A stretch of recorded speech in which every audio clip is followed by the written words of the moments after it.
असतील, हे सगळे मोठी नेते आहेत. मी लहान कार्यकर्ता, पण तुम्ही मलाच टार्गेट करता तिथे सगळेजण. कोण तुम्हाला टार्गेट करत नाही? तुमच्या पक्षात इंटरनल रिफ्ट नाही. नाही आता ना, बघा, काही आता नाही. मुंबईतल्या तुमच्या तक्रारी थेट सोनिया गांधींपर्यंत गेल्या आहेत. ते आता प्रभारी येतील आमचे उद्या. पण आहेत मुंबईत काही अडचणी आहेत पक्षामध्ये? आहे. मला एक मी तुम्हाला सांगतो की आमचे जे काही मोठी नेते होते तिथं, मुरली देवराजी, गुरुदास कामतजी, ते दोन्ही नेते गेल्यामुळे एक मोठी गॅप तर आमची आलेली आहे, हे आम्ही मान्य करतो. जनता अजूनही काँग्रेसच्या सोबत मुंबईत आहे. आता त्याच्यातला मार्ग आम्ही काढू. प्रभारी परवा येतील आणि त्यामध्ये यांची मिटिंग घेऊन त्याच्यातला मार्ग निघेल आणि चांगलं प्रदर्शन मुंबई शहरामध्ये काँग्रेस पक्षाकडून आपल्याला पाहायला मिळेल. पण इंटरनल रिफ्ट राज्यातही अशा बघा, हे राजकारण म्हटलं, पक्ष म्हटलं की प्रत्येक पक्षात, हे फक्त काँग्रेसमध्ये असं म्हणायचं असेल तर ते काही तुम्हाला लागू होणार नाही. हे भाजपमध्ये किती आहे आता तुम्हाला? माझ्या मित्राला किती त्रास चाललेला आहे माहिती आहे ना तुम्हाला? तुमचे मित्र देवेंद्र फडणवीस, हां, कोण त्रास देतं त्यांना? आता कोण देतं सगळंच माहिती आहे तुम्हाला, तुम्ही बोलतच नाही. माहिती तुमच्याकडे असते नाना भाऊ, सगळ्याच तुम्ही पक्षाचं. विरोधी पक्षाकडे जास्त माहिती असते. तुम्ही सांगा, तुमची माहिती सांगा आम्हाला, काय आम्ही त्यांना विचारू. खूप त्रास आहे आमच्या. मित्राबद्दल बोललं पाहिजे तुम्ही नाना भाऊ. नाही, ते जगजार नाही बोलत आम्ही. आमचं तुमच्या मैत्रीची फार चर्चा असते पण तरी बरं जाऊ द्या. जाणून जाता तुमच्याबद्दल तुम्ही आता प्रेम म्हणतायत, मीडिया तुम्हाला टार्गेट करत असं म्हणतात. मला आत्ता परवाचा एक प्रसंग परत आठवला गेल्या आठवड्यामध्ये. ते अकोल्यामध्ये तुम्ही तुमच्या कार्यकर्त्यांनी पाय धुतले. अनेकांचं म्हणणं आहे, आणि तुम्ही आता हसताय, पण त्या दिवशी परिस्थिती खूप गंभीर होती ना. म्हणजे अनेकांनी तुमच्यावरती आरोप केला. आम्ही सुद्धा ते दृश्य बघताना आम्हालाही खटकलं की नाना पटोले चिखलातून आल्यानंतर कार्यकर्ता पाय धुवून देतोय. की नाना पटोले आता जागा जिंकला तर नाना पटोले आता एकदम 7वे आसमान पर आहे आणि कार्यकर्त्यांकडून पाय धुवून घ्यायला लागले नाना पटोले. तुम्हाला त्याच्यानंतर सोशल मीडियावर भाजपच्या किती नेत्यांचे फोटो आलेत की ते तर ताटात पाय ठेवून कसे पाय धुवून राहिले, आणि तो एक तर कार्यकर्ता एका जणाचा असं पाणी पिऊन राहिला असं दाखवलं. ते चुकले म्हणून आपण चुकल्याचा अधिकार असतो का? ते चुकले ना. ऐका ना, मी तुम्हाला सांगतो, सिंपल आहे.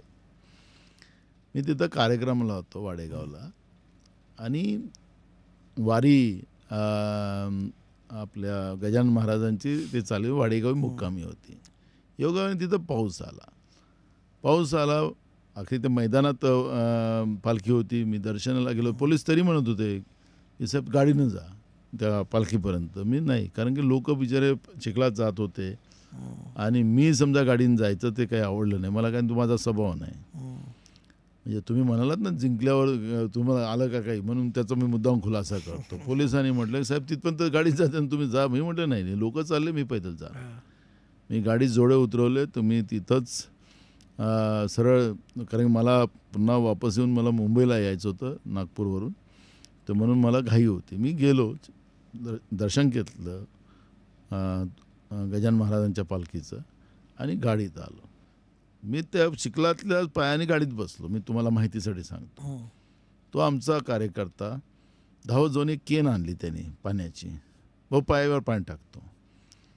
पायावर पाणी टाकताय, तो धुवत नाही. हां, तुम्हाला ते सीन तुम्ही अजून बघून घ्या त्याचा व्हिडिओ. मी म्हटलं तो करत होता पाय धुवायचं प्लॅन. मी म्हटलं नाही, मी मला या पायाला हात लावून नव्हता येणार. त्याने वरतून पाणी टाकलं. मी तसंच बसलो, कारण की मला लवकर पळायचं होतं. मला 11 वाजताचं विमान होतं. मला तिथंच वाजले होते 8, आणि मला नागपूरला येऊन मला विमान पकडायचं होतं. आता टार्गेट तुम्हीच विषय म्हणून काढला म्हणून सांगतो. आता हा जो चिखलफेकाचं काम जे ह्या लोकांनी केलं माझ्यावर, हे चिडलेले लोक आहेत. यांची फारच हालत खराब आहे. त्यांनी काय केलं की नाना पटोलेला टार्गेट करा. आता नाना पटोलेच हा महाराष्ट्रामध्ये आम्हा लोकांना हरवतो आहे, तर नाना पटोलेला टार्गेट करा. केलं त्यांनी. मग शुक्रवारी कसं केलं लोकांनी संपूर्ण महाराष्ट्राच्या, कसं चिखल फेकलं यांच्यावर, कसं चिखल फेकलं. अरे तुम्ही एक बोट आमच्याकडे दाखवाल तर 4 बोटं तुमच्याकडे ना. त्यावेळेचं तुम्ही सोशल मीडिया बघा ना, त्या सोशल मीडियावर सगळ्यात जास्त तर टीका यांच्यावर झाली. आणि मी त्याच्यावर मी पळालो नाही. मी प्रतिक्रिया दिली तातडीनं, कारण मी पाप केलंच नाही, मी कशाला घाबरू. एक बघा, मी तसं चिखल भरलं पाय गाडीत बसत होतो, कारण मला हे झालं. मी चिखलात जाऊ. मी तर चिखलातच शेतीमध्ये, माझं भाताची शेती आहे ना, तर आम्हाला चिखलातच राहावं लागतं.